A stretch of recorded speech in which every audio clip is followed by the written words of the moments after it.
A big thank you to Squarespace for sponsoring this week's video, but more on that later. It all started with an empty steel box. No windows, no insulation, nothing cozy about it.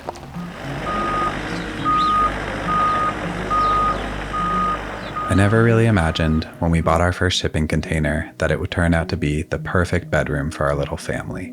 We found a driver brave enough to tackle our road and had them delivered up into the meadow. One container became our kitchen, and one became my office. That's where I'm editing this video right now. But if you asked me my favorite one, I'd probably say it's the bedroom. It was the first one I ever built, and somehow the design ended up being the most successful. It's definitely a small space, but with 3 of them, there's actually so much potential. I'm a total sucker for a good transformation montage, so let me show you how we turn this cold steel box into a cozy bedroom. There's a lot of work involved, but it's all pretty easy to learn. Shipping containers aren't perfect, but they come with some huge upsides. The day it's delivered, you've already got a waterproof, rodent-proof, structurally solid shell. No foundation required. That means we could build this out in the middle of a snowy winter, way up in the mountains. For insulation, we tried a combo of hemp wool and DIY spray foam. But if I had to do it again, I'd go 100% spray foam and just hire a pro. The DIY kits are cool, but honestly kinda overpriced and underwhelming. Since there's no way a professional truck would have made it up our driveway in the winter, we did it all ourselves. We probably overbuilt the framing a bit, but I love how it all came together. It's basically just some 2x4s, some clean plywood sheets, and a little red oak trim to smooth it all out. This is your new house!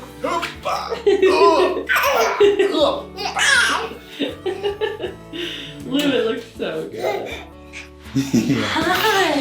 Hey, she's up. This is so transformational. We actually have floors. I really like how wide they are. Right? They look so beautiful. Yeah, I think it's like 8 inches. Buddy! We're gonna learn to walk on these floors. You are gonna learn to walk in here. Wow! Oh, Max, it makes me so happy to see you climbing on stuff I built. Look at you, big boy. He's like, I just needed a couple weeks.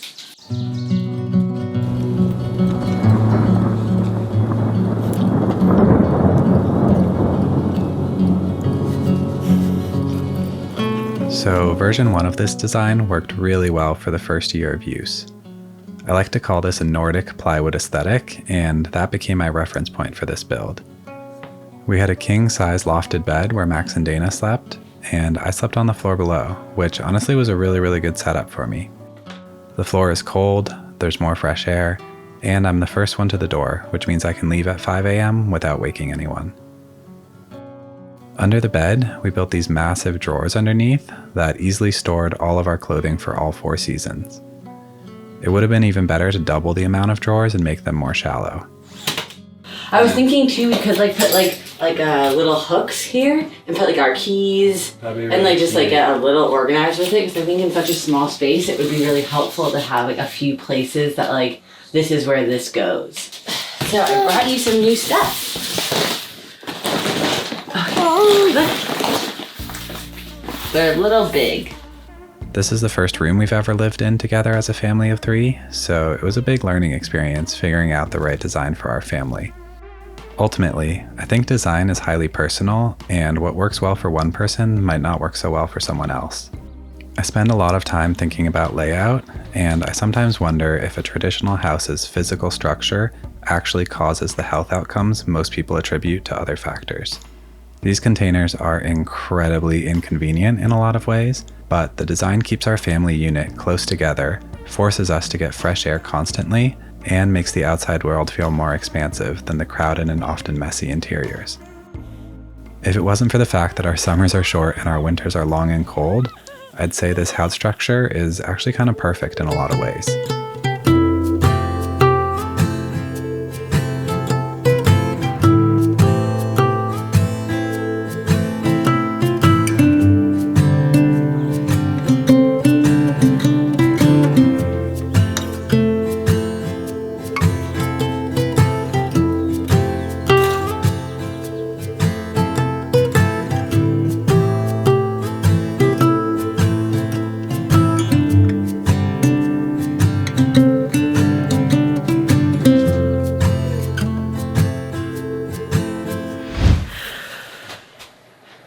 take you through my day. Here is where I pee. And the loft has worked out really great. Lou made this awesome door here. Slides. We feel super secure up there. This is Lou's bed. So when I wake up, I climb down here and then I pull in Lou's bed. It's also really cold on the floor. We built it this way, thinking that we would co-sleep as a family up there, and then this little cubby would be for our dog. Turns out, that's not how things worked out. I think this could be my last time sleeping on the floor. Woo woo! Because I mean, yeah, committed tomorrow. Right? Yeah. You fell again. Woo, Dada! Woo, Dada! Thanks, Max.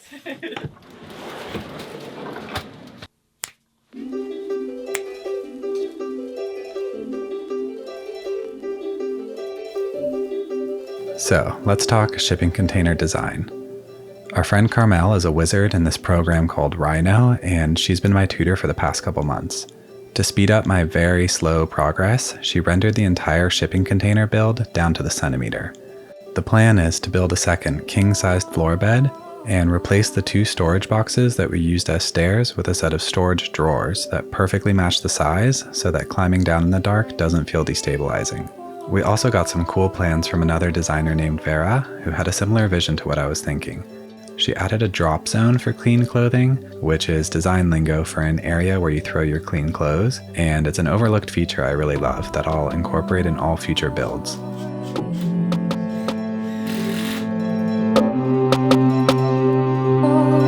I can hear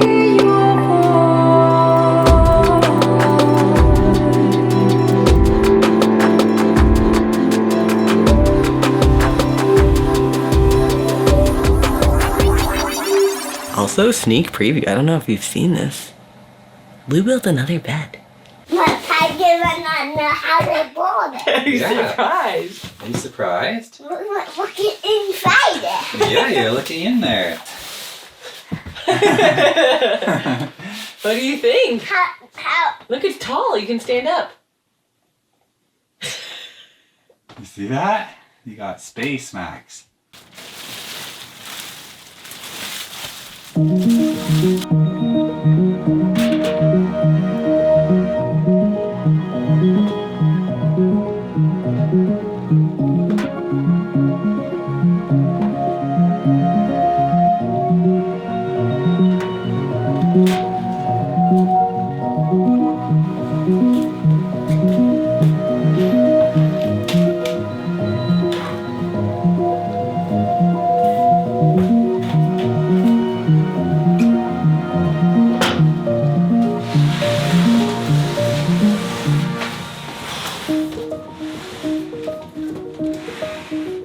I feel like we got a ton of comments saying I should just buy a dresser from IKEA, but I have literally no desire to do that.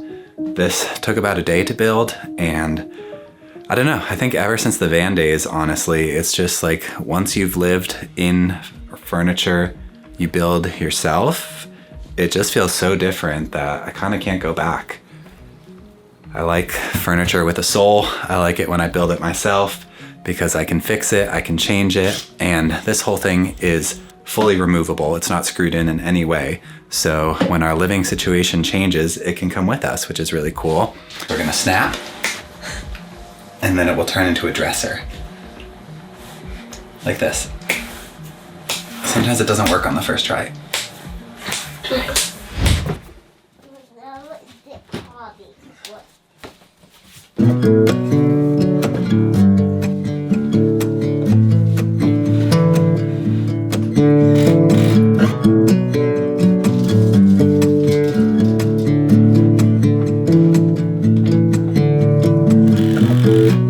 I'll let you go, just need some time.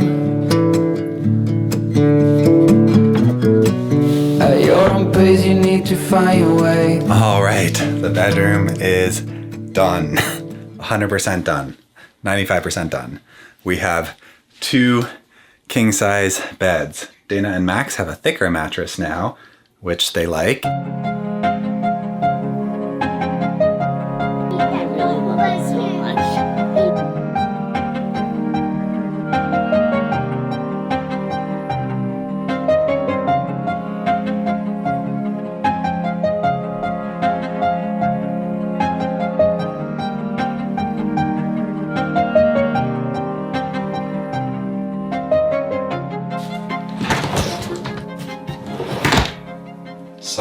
close for the win. Don't ever install drawers that aren't soft close. I am so happy with how they turned out.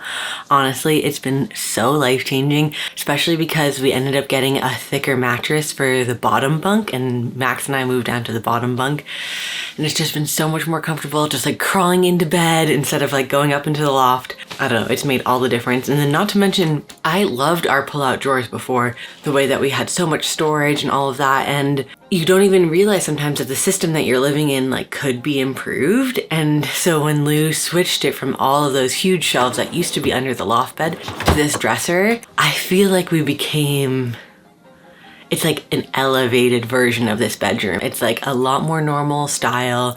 The drawers aren't so big that it makes it much easier to use.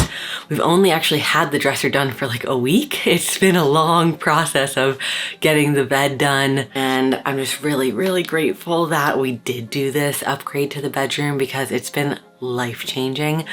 Max and I are sleeping through the night. I don't know if it's just like the timing or the magic of the new bedroom or what, but I will take it, and I'm so grateful. And yeah, it's just been a really nice change of pace. And even to have everybody have comfortable beds, it's like the cutest thing at night when we like all go to bed and Max and Lou are like can talk like between bunks, like family bunk beds. Hi, Max. Hi, Max. Hi. Max, I organized your books too. If you're looking for any of your extra books, look. I'm organized. Yeah. Look how organized they are. You have your own book drawer. I'm trying to organize it. Oh, you're gonna organize them? Thank you. This is so cozy. Isn't it amazing? Yeah. I'm gonna have to focus. I made your bed. I know, for the first time ever. So, this isn't the one we read the most, but this is my favorite one. A big thank you to Squarespace for sponsoring this week's video. For the past year, I've been deep in recipe testing, rewriting, and photographing one dish at a time. And now, it's finally all coming together. I'm creating a cookbook called Batch, full of our go-to freezer meals that have made life around here a whole lot smoother. If you want to follow along or get early access, you can sign up at wildweroam.com/new cookbook. As we get closer to launch, Lou and I have been using Squarespace to build all the behind-the-scenes pieces. Sign-up pages, early access lists, sales pages. It's the kind of stuff that used to feel overwhelming, but Squarespace makes it genuinely so easy. I love that I can organize sign-ups, automate emails, and adjust the design so it actually feels good to look at, especially on mobile, where I think most of you are visiting from. And maybe best of all, I can make it feel like us, not just another cold website. If you're ready to build something of your own, head to squarespace.com/wildweroam for a free trial. And when you're ready to launch, use code WildWeRoam for 10% off your first purchase of a website or domain. Thank you so much for watching, and I hope you enjoyed this one. See you soon.